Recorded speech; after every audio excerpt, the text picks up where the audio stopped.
રામ રામ ખેડૂત મિત્રો, આપનું સ્વાગત છે મારી યુટ્યુબ ચેનલ ભારતીય ખેડૂત પર. આશા છે કે આપ સર્વ ખેડૂત મિત્રો મજામાં છો.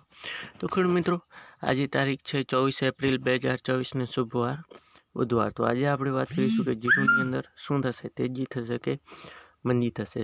તો ખેડૂત મિત્રો, જીરુની અંદર લગાતાર ઘસારો જોવા મળી રહ્યો છે અને ધીરે ધીરે જીરુની બજાર સાવ પડી ગયું છે. જે જીરું 24-25 હજાર હતું, જે એક ટકી રહ્યું હતું, ત્યાંથી ગયા થોડા દિવસોથી જીરું છે તે 21-22 હજાર ઉપર આવી ગયું છે. તો હવે આજે શું થશે તેના વિશે વાત કરીએ તો થોડાક દિવસથી જીરુની અંદર એક લેવલની અંદર કામકાજ થઈ રહ્યા છે.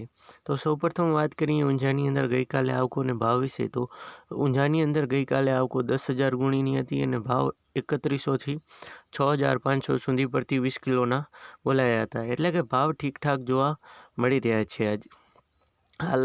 અને વાયદા બજારની વાત કરીએ તો વાયદા બજારની અંદર મે મહિનાનો વાયદો છે તે 22,225 અને જૂન મહિનાનો વાયદો છે તેની અંદર 21,000 પ્લસ વાયદા બજાર અંદર જોવા મળ્યા હતા.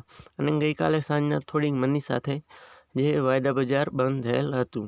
તો ખાસ ખેડૂત મિત્રો, હાલ આવકો નથી પણ ભાવની અંદર એક ઘણો એવો ઘસારો જોવા મળી રહ્યો છે.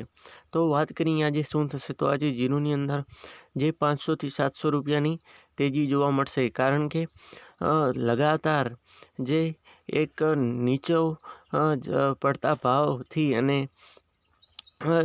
ખેડૂતોએ હવે આવકો ઓછી થઈ ગઈ છે. ખેડૂતો મક્કમ છે, પણ ખાસ કરીને ખેડૂત મિત્રો તો પણ જે એક અનુમાન પ્રમાણે હાલ ચાઇના અને સિરિયા તુર્કીની અંદર વાવેતરને કારણે એક જીરુના અંદર આ મંદીનું કારણ તે જ છે. તો ખાસ કરીને ખેડૂત મિત્રો, વધારે ચર્ચા સાથે આપણે નેક્સ્ટ વિડીયોમાં મળશું. આ વિડીયોની અંદર આટલું જ.